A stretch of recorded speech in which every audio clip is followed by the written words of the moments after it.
excusez-moi de venir tout à fait à l'improviste, c'est mon chef de liste, ma tête de liste, Robert Lyon, qui m'ayant informé il y a quelques heures de l'existence de cette réunion, je n'ai pas pu m'empêcher de souhaiter être avec vous. Parce que je pense que ce que vous faites ce soir est très important, et comme je me suis beaucoup préoccupé ces derniers temps du problème palestinien, je ne voudrais pas interrompre le déroulement normal, mais vous dire peut-être rapidement les raisons pour lesquelles, avec Europe Écologie, je pense que nous avons un rôle particulier à jouer. D'abord parce que, plus peut-être que les autres formations de gauche, comme notre nom l'indique, nous pensons que tous les problèmes, même les problèmes des régions, il faut qu'elles soient ouvertes sur l'Europe, et nous pensons aussi que c'est à l'Europe qu'il convient en premier lieu de prendre d'urgence les mesures qu'elle n'a pas jusqu'ici prises pour donner tout son poids au soutien et à la rencontre des violations qui sont actuellement en cours dans le problème israélo-palestinien. Je dis tout de suite que je suis l'un des initiateurs d'un tribunal Russell pour la Palestine. J'aimerais que ce tribunal Russell soit connu par tous ceux qui, comme vous, vous préoccupez de ce problème. Qu'est-ce qu'il peut faire d'utile dont les régions peuvent naturellement bénéficier, comme toutes les formations politiques en Europe? Il a déjà tenu une première session à Barcelone où il a précisément ciblé les violations faites par l'Union européenne dans ses relations avec Israël et qui sont des violations du droit que le droit international reconnaît aux Palestiniens et qui sont violés par Israël. On a déjà parlé de BDS, c'est-à-dire de la nécessité que aurait la Commission européenne dans ses accords d'association avec Israël de tenir compte des violations qui sont commises en donnant aux produits qui sont fabriqués dans les colonies illégales l'accès au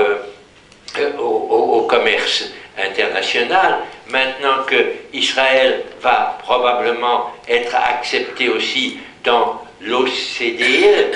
cela va encore renforcer la présence de produits israéliens et d'un commerce israélien, et naturellement aussi de celui qui provient illégalement des colonies. L'Union européenne, nous avons fait toute une liste à Barcelone des violations que l'Union européenne fait au droit international dans ses relations avec Israël. Il faut savoir qu'Israël défend admirablement ses positions. Israël a des amis un peu partout. Il en a notamment au Parti socialiste, dont je déplore moi aussi qu'il ne soit pas présent aujourd'hui ici. Et il est important que les formations de gauche, comme Europe Écologie, aient la fermeté et le courage nécessaire pour imposer à ses partenaires socialistes d'avoir dans ce problème de la Palestine, Israël-Palestine, d'avoir une attitude claire, une attitude qui ne laisse pas passer, ne laisse pas impunies les violations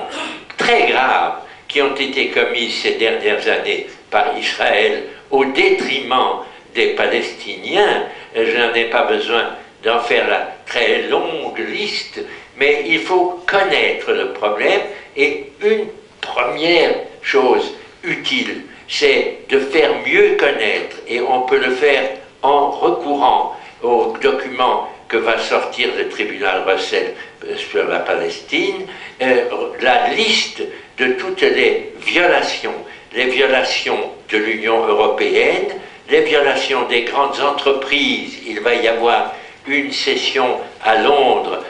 vers le mois d'octobre pour parler des violations des entreprises, toutes sont naturellement liées aux violations fondamentales d'Israël. Mais il est important, sur le plan régional dont nous parlons maintenant, que nous soyons unis dans le désir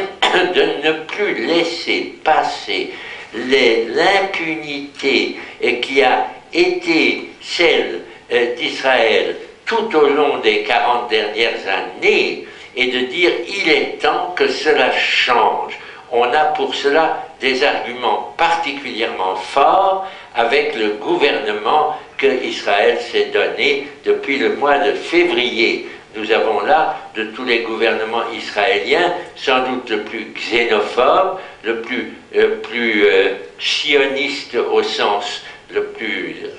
radical du mot, et ce gouvernement ne peut pas être un interlocuteur comme les autres pour l'État français. Je soutiens tout à fait ce qui a été dit sur la possibilité pour les communes et pour la région de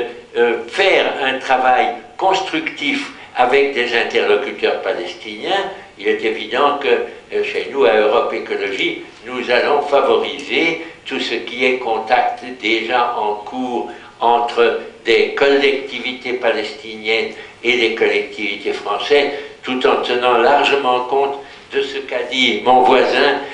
c'est-à-dire il faut faire attention quand on apporte un concours à un pays, il faut d'abord savoir comment ce pays lui-même est organisé. Rien n'est plus dangereux quelquefois que d'arriver avec la bouche enfarinée et de dire voilà, on vous apporte ci, on vous apporte cela. Les Palestiniens sont suffisamment capables de s'organiser pour être des interlocuteurs au sens d'interlocuteurs respectés. Nous avons un projet dont je vous dis deux mots. Nous voulons que dans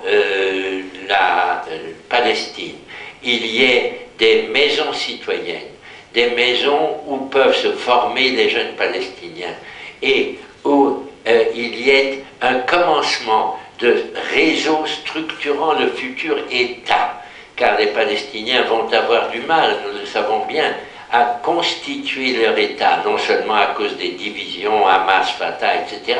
mais même à cause de la vie courante en Palestine, qui exige un maillage de responsables. Et là, il y a un projet qui peut être connu et peut-être, je pense, appuyé par Europe Écologie, et qui serait une façon d'aider les Palestiniens à se préparer à ce qu'un jour, il y ait un État qui puisse bien fonctionner.